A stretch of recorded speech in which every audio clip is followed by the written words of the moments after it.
the book and the podcasts are about you being true to you, whatever that means, that there is room for the diversity that we all have, because without that, everybody becomes someone who thinks like me, and I just can't imagine a world like that. I can't. I wouldn't want a world like that. But we need to not separate ourselves and not silo ourselves. We need to accept it in a way that makes us all better at being human.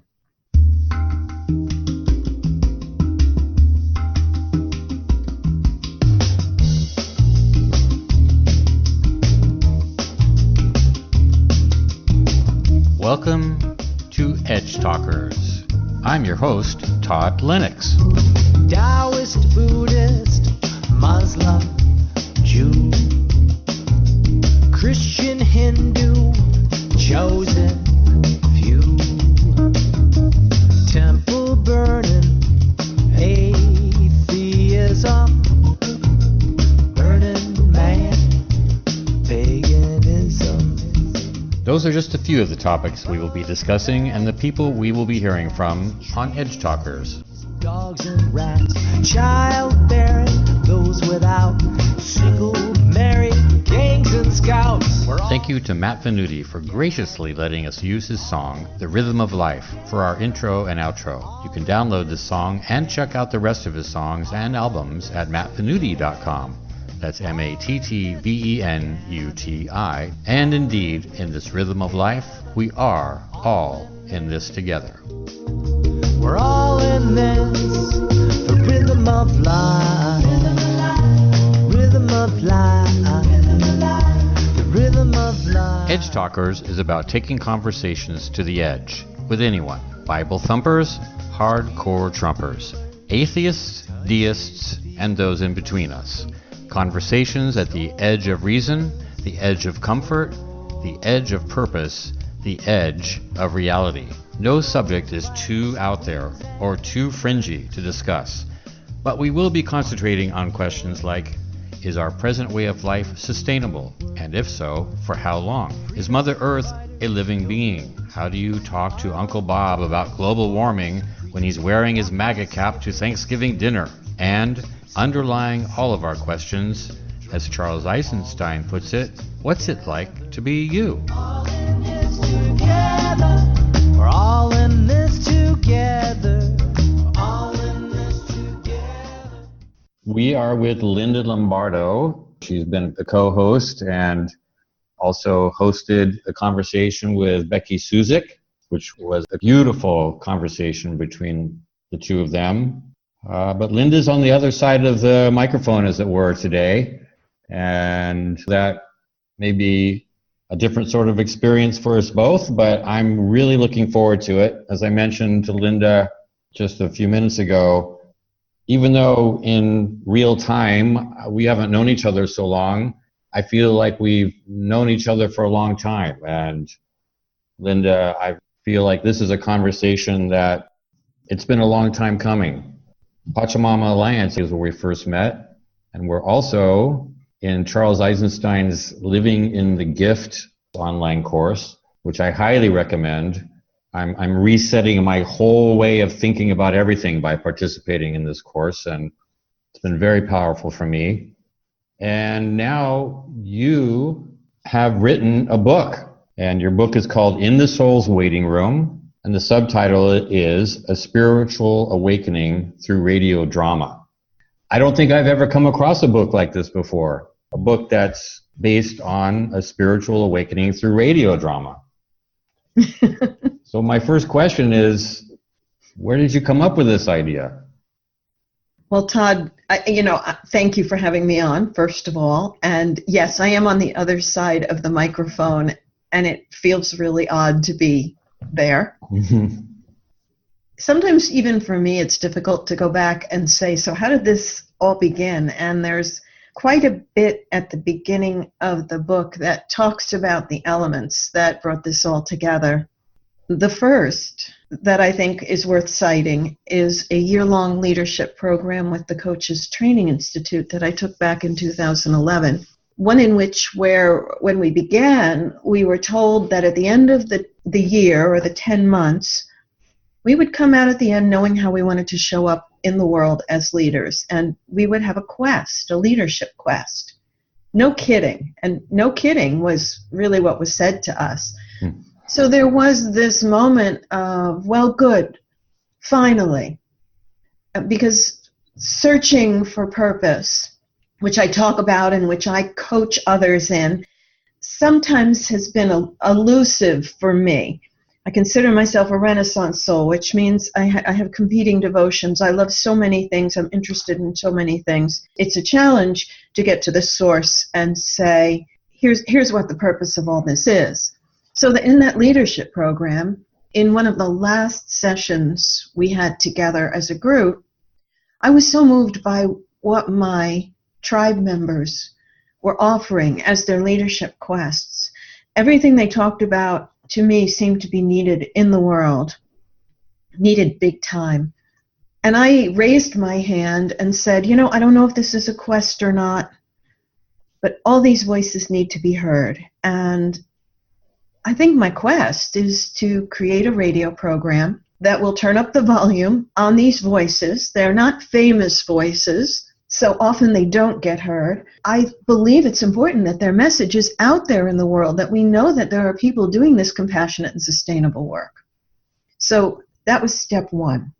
Step two began, and I'm really simplifying this, when I attended a workshop called Play Your Bigger Game, which was led by Rick Tamlin and Shannon Kelly, two Coaches Training Institute leaders, colleagues, friends, and Rick was also one of my leaders in the year-long leadership program.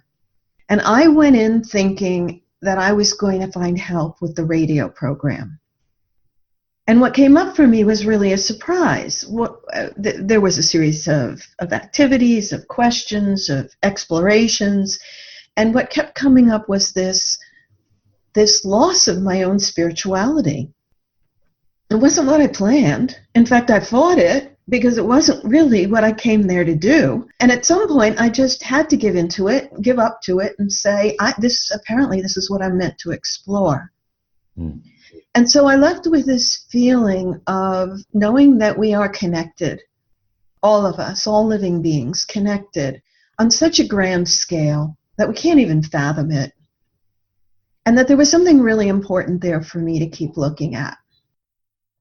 And so I left with that in mind, thinking that I hadn't really gotten anywhere with the radio program. And then again, another period of time passed, life went on, and I had this voice in my head one day, why are you only interviewing real people? Now, I didn't really know what to do with that because I'd been on the air for a couple of years, and as far as I knew, all the people I'd interviewed were real people. Really wasn't sure there was another option. But I do have a theater background. I have a performance background. I have been writing since I think I was 6 or 7. I still have my 8th grade science project somewhere, which was a skit where I humanized the body and the brain, and, the big moment in the script was the burp, and everybody's preparing for the burp like it's a nuclear attack. And so I've always written, I've always had this kind of twisted or strange view of the world, I'll call it, and twisted in a good way, I think. And so I started to think, well, what does that mean? Why am I only interviewing real people? And for a time I thought, well, wouldn't it be interesting? I could take literary characters. I could just create this fictional podcast and interview fictionalized people, interview people who are no longer living, and just have some fun. Now, nothing really came out of that, and that was probably a good thing. But at some point, I began to wake up in the middle of the night. The world was changing. Now it's 2015, going into 2016. I live in the United States, and so that kind of explains it all. I don't know that I need to say more than that at this point. And I'd wake up at about 3 o'clock in the morning with a story in my head, and I just had to get up and start writing. And often I would write until whatever the story was complete. My alarm would go off in the next room, and I'd think, well, great, I have a whole day ahead of me, and I haven't really slept very much. And this began to create what now I call In the Soul's Waiting Room, a series of 11 podcasts broadcast as real interviews and at the same time clearly stating that they are radio dramas. It had this feel of, if you can recall, Orson Welles' War of the Worlds. I always remember my dad telling me that when that radio broadcast came on, he was afraid she was listening and she would think it was real. And sure enough, she did. She thought it was real. So I didn't want to scare anybody. I just wanted this element that you're listening and you say, I know they said it was a radio broadcast, and yet there's real science, there's real spirituality.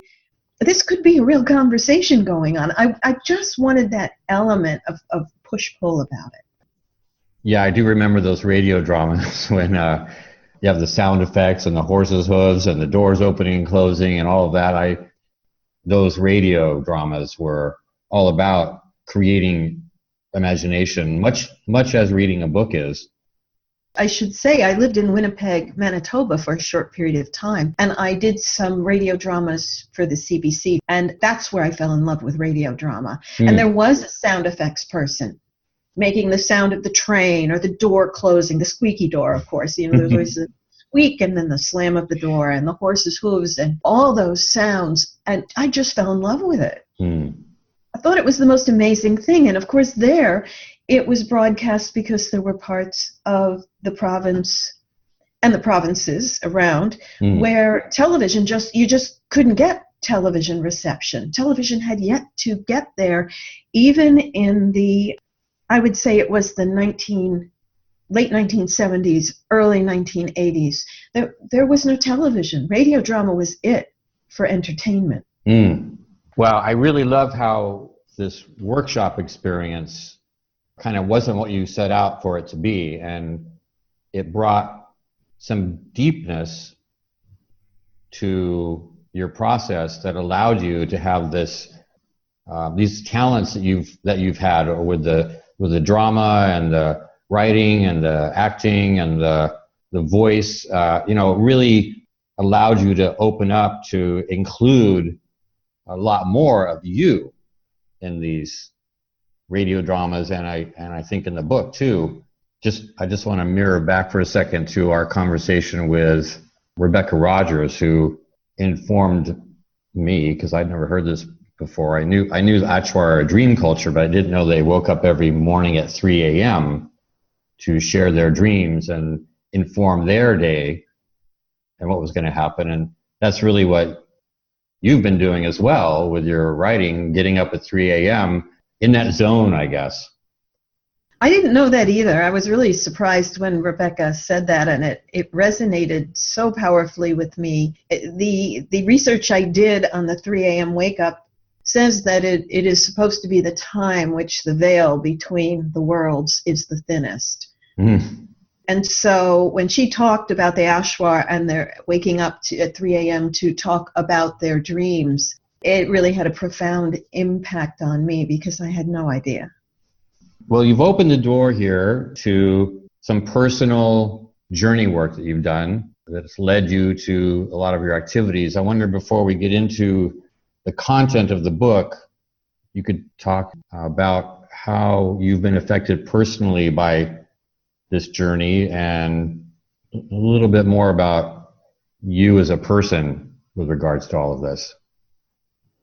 Sure, I'm happy to do that. And as you said, I've opened the door. Now, so you just activated another 5 or 6 stories in me. So I do want to remark on it.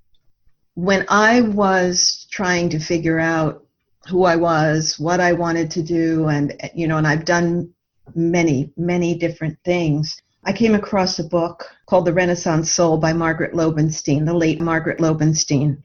And I was working in the corporate world at the time, and I was in the break room having lunch. I opened the book. I don't think I got more than 5 or 6 pages. I closed the book. I went back into my office, and I looked up a phone number for Margaret Lobenstein. And I called her because I was so excited by what I'd read. I felt as if she'd written the book for me. And she became one of my first coaches. And in our first phone conversation, I share this in the book, I said to her, I'm interested in so many things. I'm passionate about everything. I always want to know why and what does it mean and how does this work? And so it's very hard for me to rein this in any particular way. And Margaret, in just a very calm, steady voice, said, Linda, I'm going to hang up the phone now. You're going to write down your life purpose statement, and then you're going to call me right back. And before I could say anything, I heard this click. And I thought, are you kidding me? She just hung up on me. And she expects me to write down a life purpose statement after all these years, after telling her I'm struggling. Well, I said, all right, here I go. And so I wrote something down quickly. And I called her right back. And she said, yes. You know, it was just the most amazing thing. And I said, all right, here's what I wrote down. I open doors to possibility. And she said, great, let's start. And that was my experience with the late Margaret Lobenstein, and understanding that your purpose is not an it. It's not to become something. It's really to find the something in you. And this journey is all about bringing together all these parts of me. What's changed with the radio dramas and the book is that I literally made the time to sit down and ask all the questions.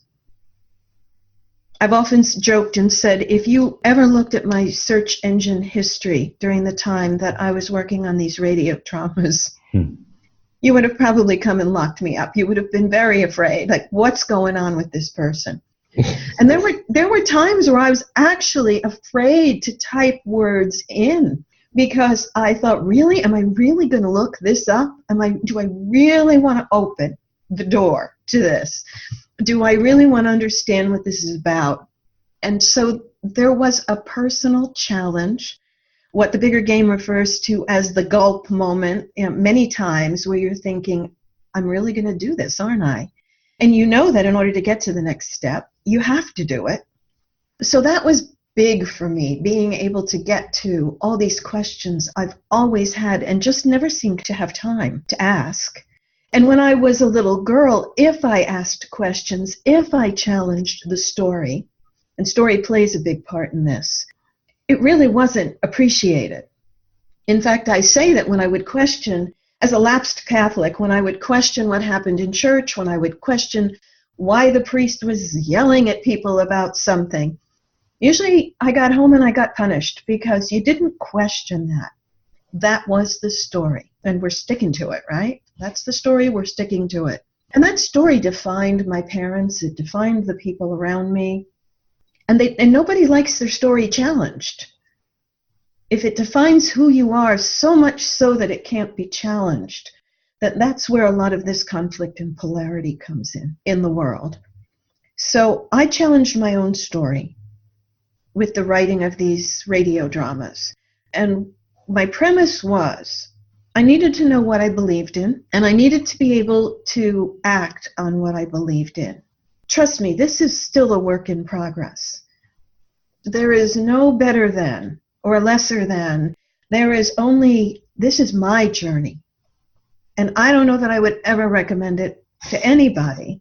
When someone tells me they've bought my book, we say, thank you, you courageous soul. Because I know what it took to write it. I know what it took to listen to it. And the book does have questions at the end of every section. So someone, if they choose to, can ask themselves those questions and can journal about what they believe in, and do their actions really align with what their beliefs are.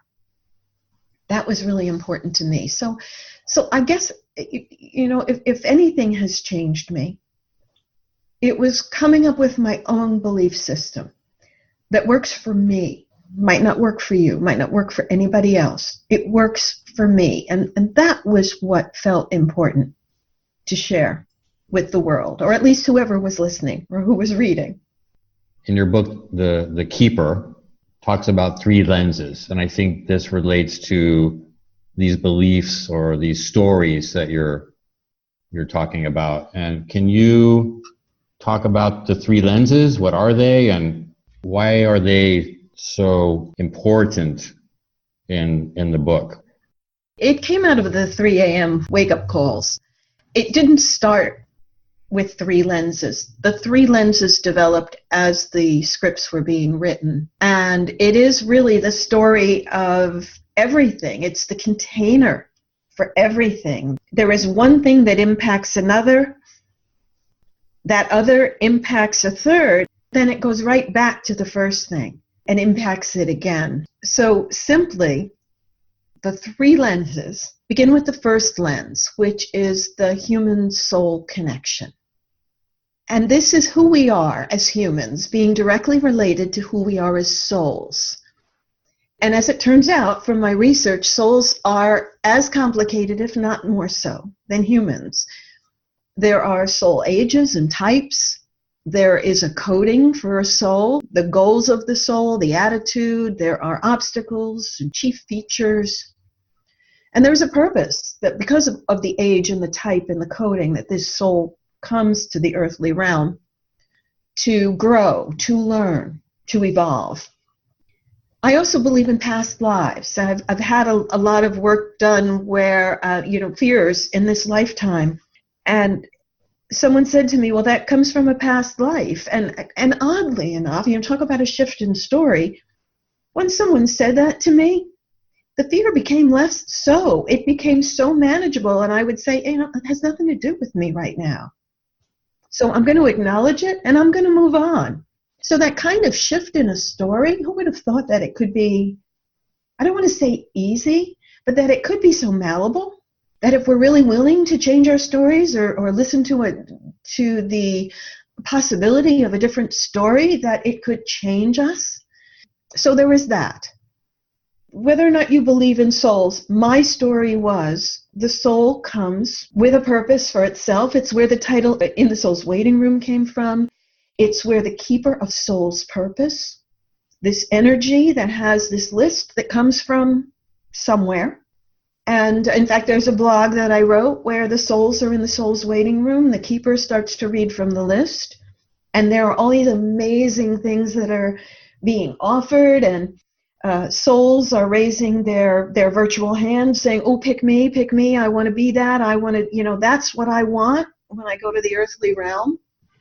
And then there's this one that kind of mirrors my purpose, this opening the doors to possibility, this being a voice for the voiceless, helping to share voices for those who might not necessarily be heard, and nobody in the room raises their hand.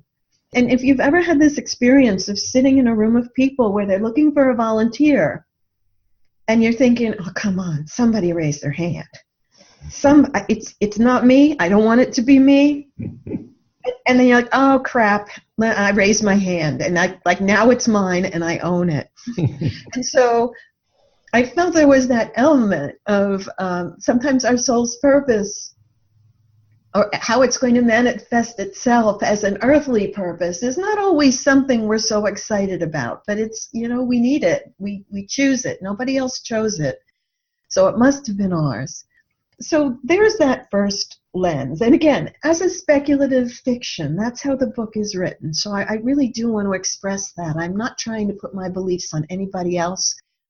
I just want my stories to activate somebody else's beliefs. So the second lens is the environment. Our family, our friends are part of this, what's going on culturally, socially, economically, geographically, environmentally, all of that. And we struggle here a lot because these well-established stories come with the disclaimer that if they're true or if they're good enough for me, then they have to be true or good enough for you, except when they aren't. And that we each have the ability to create our own story, but we have this foundation in story that we're born with. And that thinking often gets us in trouble, right? So, don't challenge my story. I've built my life around that story. But on a bigger scale, our environmental stories also include the establishments or the systems that govern us and support us. They entertain us or they comfort us. And we accept these stories often as everlasting, never changing. And we are shaped by those stories. One of the episodes, which was very difficult for me to write and put out there, was proposing, or the keeper proposes, that the sole purpose of Gandhi and the sole purpose of Hitler might have been the same. And the interviewer is just appalled, as the interviewer has had family who some of which lived through the Holocaust and most of which did not. Mm. And he asks, how is that even possible? So let's say they had this same soul's purpose, to explore, as young souls perhaps, to explore their influence and power in the world, but shaped in the human realm, in the environment, the second lens. They both turned out very different. And soul's purpose will always find a way. So that was the premise of that in the stories, that the same soul's purpose could turn out so different.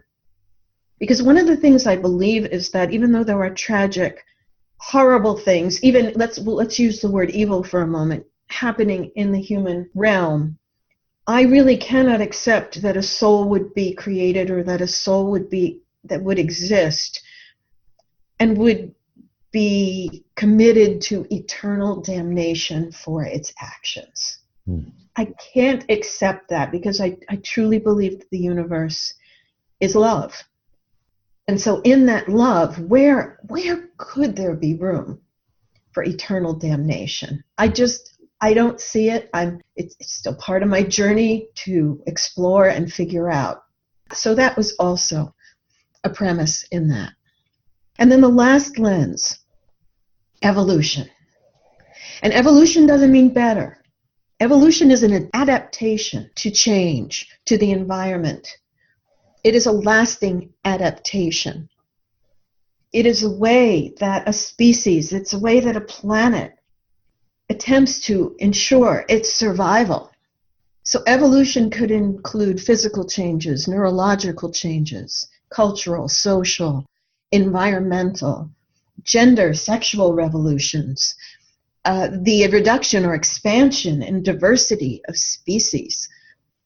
So the first lens, the human soul connection, is influenced by the second lens, the environment. And both those lenses influence the third lens, evolution. And then, because this is how we are evolving, it goes right back to the first lens again. And that list of soul's purpose begins to shape itself to comply, to collude, or to dance with what's happening in evolution at the moment. It's not a simple story. Well, I don't think we're in danger of not fulfilling the name of this podcast, Edgetalkers, with this conversation. I mean, just speaking about Hitler as someone who was fulfilling his soul's purpose, that's pretty edgy. And in such a misguided way. I mean, in the human world, like you know, horrible man. I can't express that enough. I don't want somebody to think I've removed myself from being human, or removed myself from humanity, so much so that I can say, yeah, well, that's all. There's a both and here. We live in our human stories. I live in my human stories. I am in the pain of the world right now as a human being. Yet I've also got this other story going on in the back of my mind about how is this really playing out in the term that I use is all that exists without explanation. Mm-hmm.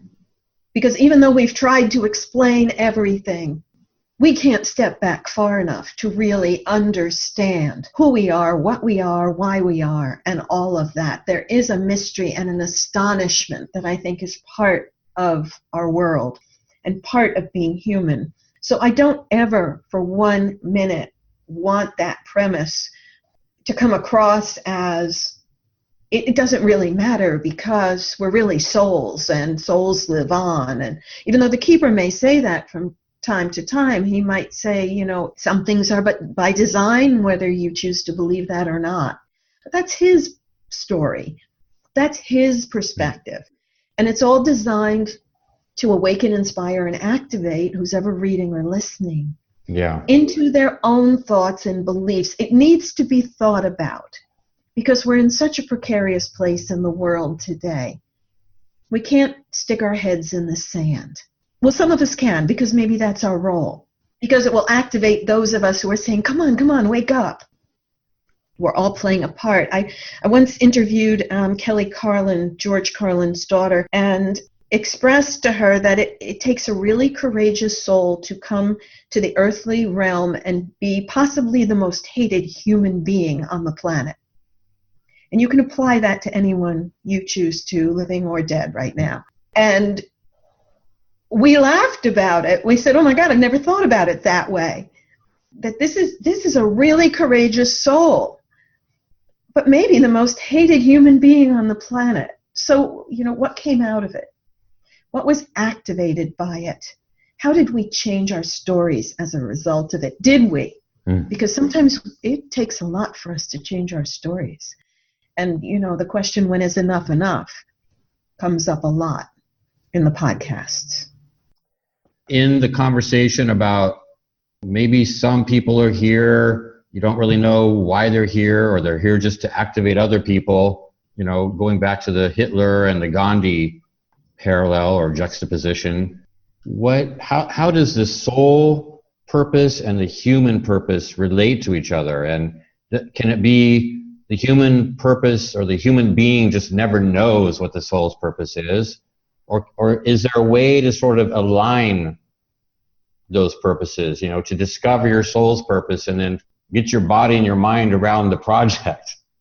Well, see, now you're asking me to make up rules and stories about it. Yeah, I want to know. This is me wanting to know. You want the definitive answer for someone who is interviewing people who aren't real. And I don't know. What a great question that is. I think soul's purpose always finds a way in what we need, what we want from the world, and how we go about getting it has to do with the human purpose. One of the things, I'll go back to the late Margaret Lobenstein, and I can relate to this. In her book, she writes just a litany of all the things she's been in the world. And then she says, where do you think I used my life purpose? And of course, the answer is in all of it. Mm-hmm. And, I've been an actor. I've been a volunteer for wildlife. I have been a corporate manager of management and leadership development. I facilitated training. When I was young, I worked at the now defunct Woolworths and, made keys for people. There's a metaphor. Yes, I was actually just thinking that as you said that, let's open some doors. So I'm making keys. But there it is. I'm opening doors to possibility. Even in retail, helping women feel beautiful about themselves, working in a shop where there was a great deal of personal concierge service to women who would come in with the most challenging stories, either of physical challenges, of having had surgery or not feeling well, or having the most difficult emotional stories about how they felt about themselves, and setting a goal that when they left, they were going to feel beautiful about themselves and what they were wearing. And I got hugged more working retail than I did than I do as a life coach. So there's something about that I guess I should explore. I'm not sure what that means, but I used to get hugged and kissed. Thank you so much. I feel so good about this. Now I can go and be with this family, or I can stand on the stage and speak about something, So no matter where I am, opening these doors to possibility for someone is at play. In the human realm, I've done it through all these different roles. It's only when we think it has to be an it that we get stuck and think we're not living our purpose. We're missing a really key element of enjoying our own lives, even at a time where we think there's nothing enjoyable about it, that we can be in our purpose and in whatever life situation has for us. So that's probably the easiest and simplest and shortest way I can answer that. Thank you for that. we're both in this Living in the Gift course with Charles Eisenstein. And Charles speaks a lot about being between stories. So there's a sort of ancient story that's kind of, indigenous populations, I would say more know than believe, but it's probably a belief as well. And then there's, as Pachamama Alliance puts it, the dream of the modern world, which are all kind of caught in unconsciously. And then there's this new and ancient story that Charles speaks about that's, the more beautiful world our hearts know is possible, to steal once again from Charles. He's very steel-worthy, by the way. Very steel-worthy, yes. You're involved in all those things, Pachamama Alliance, Charles Eisenstein, your own internal work, and then your own work with other, human beings in your coaching practice. Where do you see this between stories that we're supposedly in right now? And what do you see, or do you see a sort of vision for this new and ancient story, as Charles puts it, or just this hope for humanity coming to a place of peaceful coexistence with our living Mother Earth and with each other and all beings? I mean, you have, I think, a good, really workable way to see all of this. And, how does the keeper see this? How do you see it as the keeper? So I'm activated again in lots of different ways by the question and all the references. The other piece I think that's important to know about me is that in the last 2 years, I became certified as a forest therapy guide. Mm-hmm. And the logo of which is, not to be lost in this conversation, the forest is the therapist, the guide opens the doors. So there we go again with the door metaphor, right? Yeah. The idea of reconnecting people to the natural world, letting a regenerative culture, a regenerative system inform us, which the forest is, nature is a regenerative system. And Charles is the more beautiful world. I am so struck by the beauty of the world every single day. This morning, I think it was 5:30 in the morning, I got up. I looked out my kitchen window, and there was the moon in crescent, although you could still see the whole moon. And to the upper right, Venus, as bright as it possibly could be. And I ran to get my camera, and I'm outside in my bedroom slippers. I'm trying to get a photo of this, and of course, I just don't have the camera to do that. So I stopped and put the camera down and just stood outside at 5:30 in the morning looking at the moon and Venus. That's what we forget. The same thing holds true for any beauty in the world. More often than not, we walk right by it.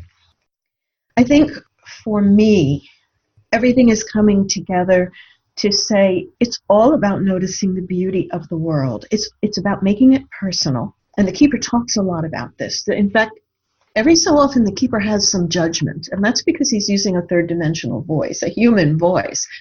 And he says it's really very difficult not to let judgment or cynicism slip in when you're using it. But he's talking about, in episode 3, he talks about the environment, he talks about climate change.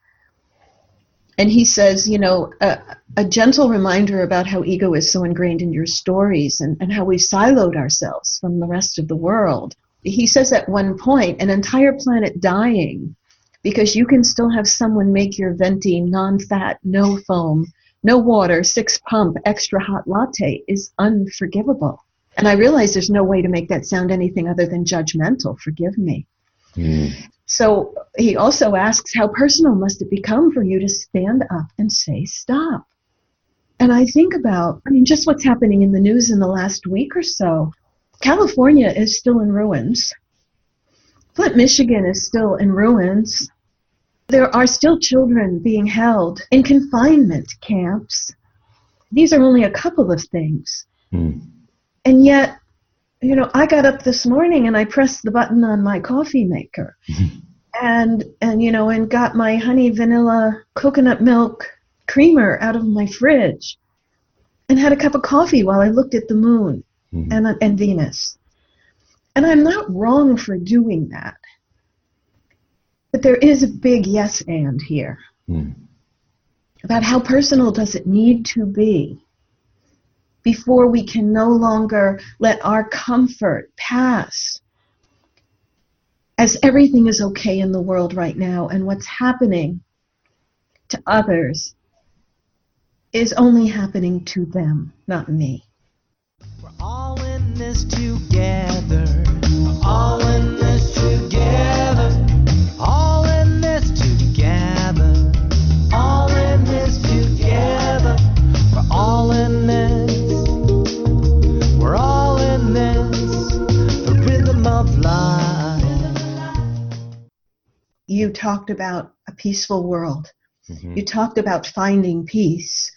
And so what does that mean? Even the keeper says to the interviewer, can you imagine what that world is? I mean, really imagine it down to the details.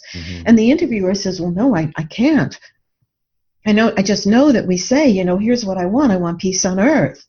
Can't we just get along? Can't we live together and do no harm? Until you can really imagine it into being, it's just a phrase we use. It's part of a story that we hold about, yes, I want there to be peace in the world. But what does that look like?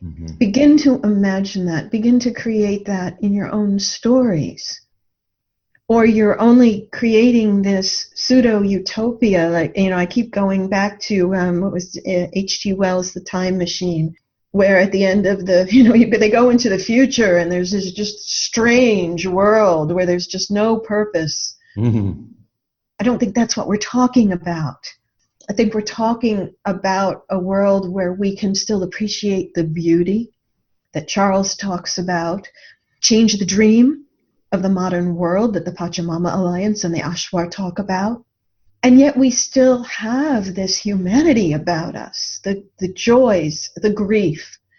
It's all still there. And it's not us hurting each other, and it's not us hurting the planet and other living beings. It's everything that living as humans encompasses. That was the thing that I wanted to add based on what you said. Thank you. It reminds me of Reverend Deborah Johnson, and her phrase, pain pushes until vision pulls. She says sometimes you need some pain to push you. Like they talk about bottoming out when you're addicted, or when you have some sort of habitual behavior that's causing you harm. When you get to the point where it's just more painful to keep doing that than to stop, then you stop. Then she says that won't sustain that behavior. What sustains the behavior is when you get to the point where the feeling and the promise and the vision of living a sober life is so much more enjoyable than living the addicted life. She does a really brilliant exercise of leading you into a guided meditation where you see that world that you're talking about, that more beautiful world. It's so much more powerful to come from that space when you're talking about environmental sustainability, social justice, spiritual fulfillment even, that if I'm trying to talk you out of flying an airplane, but I'm not coming from my vision of the more beautiful world, why should you listen to me? And anyway, we're all hypocrites. Like you said, you push the button for the coffee. I flew on a plane to Bali 5 weeks ago.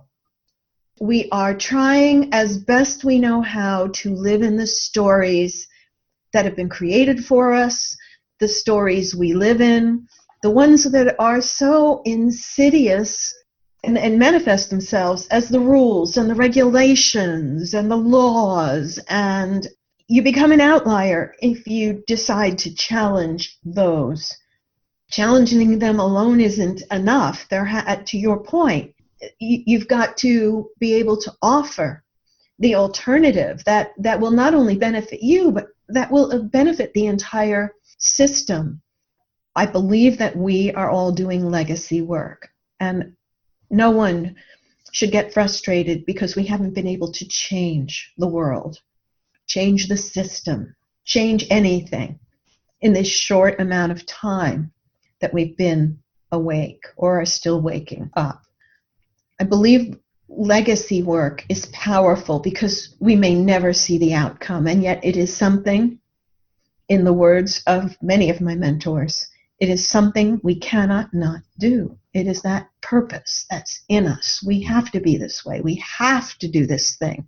I'll share briefly that episode 11, which happened before episode 10, and I didn't bother to renumber it. I just left it that way because that's how it happened, is called Ashes to Ashes, Stardust to Stardust. And I was watching TV one day. I was watching Neil deGrasse Tyson on the Weather Channel talking about our solar system. And I don't know why this never occurred to me before, but he was talking about the life cycle of our sun, and that maybe 5 to 7 million years from now, the sun will turn into a red giant and suck in better half of the solar system. It had never occurred to me. That was such a huge, disorienting event, such a shift in my story that I just began to cry, and I couldn't stop. That's where Ashes to Ashes, Stardust to Stardust became real. And the interviewer says, well, why are we doing all this then? If one day, even if it's in the far future, if one day we're just all going to burn up and it's going to be over, why are we even doing this? And the answer came back, because there is technology we're going to need. There are brilliant minds that we need to not just save humanity, if that's what we choose to do, but to save humanity by saving what's beautiful in this world, other living beings, elements from this planet. You know, the people who are saving seeds, collecting the seeds, they're collecting them because one day they know this planet may not exist, those trees may no longer exist, and there is a legacy that they're building of the beauty of this world. We get to save this world as humans, and the byproduct of that is we may get to save ourselves. It's not the other way around, at least not how I see it. A friend said to me, "Oh my God, Linda, it's like 5 billion years from now. Get a life." And I thought, what if this is my life? I am supposed to hold these thoughts. It is mine, and all my actions, everything that I do, whether it's forest therapy or it's coaching or it's my writing and podcasting, everywhere I go in the world, I take these beliefs that I've created through a speculative fiction, and I put them to the test in the world. And if it works for me, if I can make this work, if somehow I become, I hate saying a better human being, if I become someone who does no harm in the world as a result of the beliefs that I hold, that's all I can really ask for. You know, I'm not better than someone, I'm not lesser than someone. I'm being who I am, and I'm being true to me. And the book and the podcasts are about you being true to you, whatever that means, that there is room for the diversity that we all have, because without that, everybody becomes someone who thinks like me, and I just can't imagine a world like that. I can't. I wouldn't want a world like that. But we need to not separate ourselves and not silo ourselves. We need to accept it in a way that makes us all better at being human. That's one of my favorite questions, Linda, is like, because the sun is going to give out one day in some fantastically dramatic fashion, and this Earth will not survive that event if astronomers and astrophysicists are correct in their calculations. And I can only assume from viewing other parts of the known universe that they probably are, that this Earth as we know it will cease to exist. But your question about legacy gives us purpose right now. And we may never know, I'm sure of it, you and I will never know the real answer. Much as I'd love to know, you know. Well, not as Todd and Linda anyway. Not as Todd and Linda, right. Not as So Todd and we'll Linda. keep the door open to possibility We'll there. definitely keep that open. As Brian Swim says, this is, I think he says, this is I love Brian Swim. oh, isn't he great? Yeah, I He's love him fabulous. too. I think he says this is a 2 million year project that humans are having, or at least language speaking humans is probably about a 250,000 year project, but still, it's a long project. And It's exactly. And I think we're here to extend that time. It's so critical right now because of all the climate deniers. If we can extend time, even if it's a couple hundred years, that gives us more opportunity to figure things out. And I know that's probably not what everybody's thinking about when they get up in the morning. And yet I really, truly love to look at humanity and say we are here to extend the time we have before the inevitable happens, whatever the inevitable is. It's such a beautiful world. To lose the beauty of this world is just tragic beyond words for me.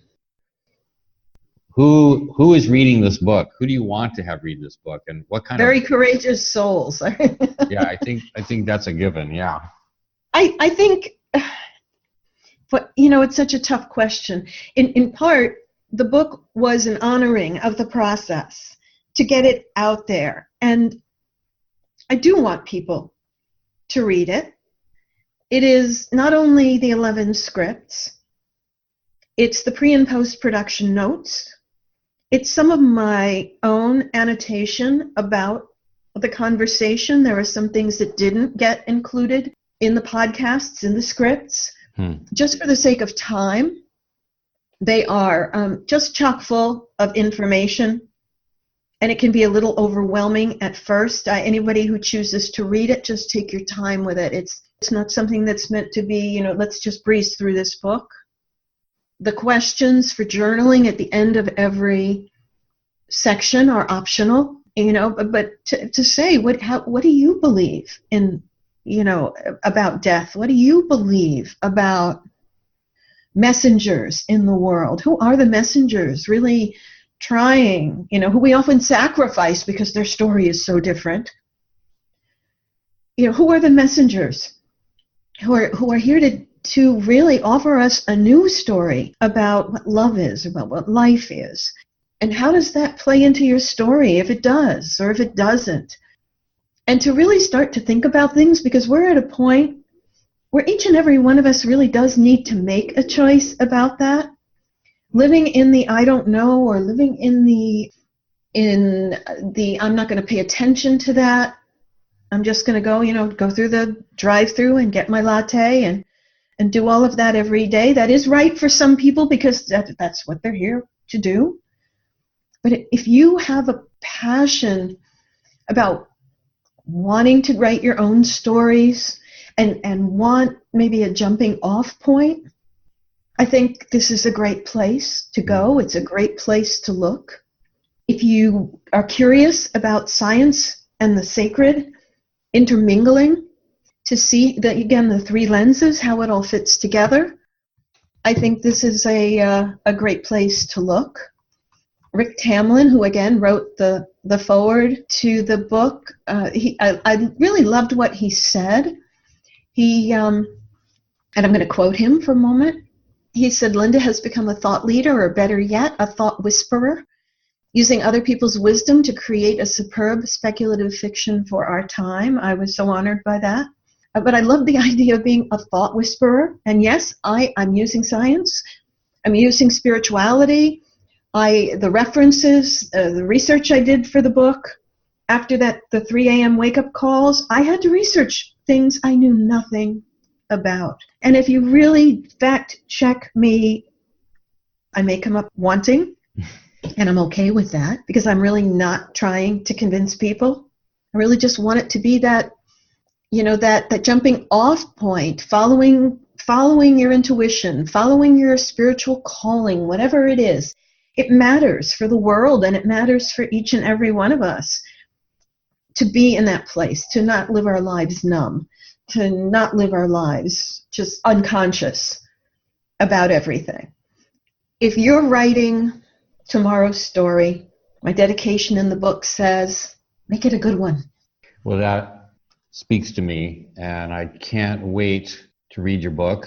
I listened to the Divine Feminine podcast, and that was very powerful. I just see and feel, Linda, in your voice and in your language, how much you've poured your experience, your heart, your soul, your beautiful essence into this book. And what a beautiful encapsulation that you put together here. And I love the idea, love, that you put in questions for people to have their own journeys within the journey of the book.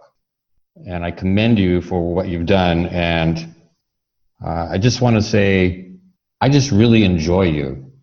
I love listening to your voice. I love your thought process. I love that you challenge and accept, and your soul's purpose is evident in your human form. You know, you really are living your purpose, and I don't know anything that could be better than that. You know, that just is so great. Well, I'm honored. I'm really honored by all of that, and that's all I'm going to say. And the journey continues too. It continues. All right. Well, that's great. I really appreciate your time, and everyone should immediately get on Amazon.com and find In the Soul's Waiting Room by Linda Lombardo. I know Amazon also has something called Smile, which you can also donate to your favorite charity when you buy something from Amazon. So I highly recommend you do that. Maybe make a Pachamama Alliance donation while you're at it. Nice. Very nice. Yeah. I like that. I really appreciate your time, Linda. And is there anything else you'd like to say? Todd, I just want to thank you for the time that you've given me. And I'm having so much fun working with you, with Edgetalkers. Pachamama Alliance has been so powerful for me over the years. I love the work that's done there. And now with the Pachacasters, Edgetalkers, you awaken, inspire, and activate me with your work. And that we get to do it together is just so delicious and delightful. So I want to thank you for that. You're welcome, and thank you for saying that. And you were and are an integral part of Edgetalkers' birth and growth. And I'm very excited about some of the upcoming episodes that we have planned, and I really appreciate your efforts to make this thing successful. And wish you the best of luck with your book and your future podcasts. And I look forward to what's next. More to come. We are all in this together. All in this together. We're all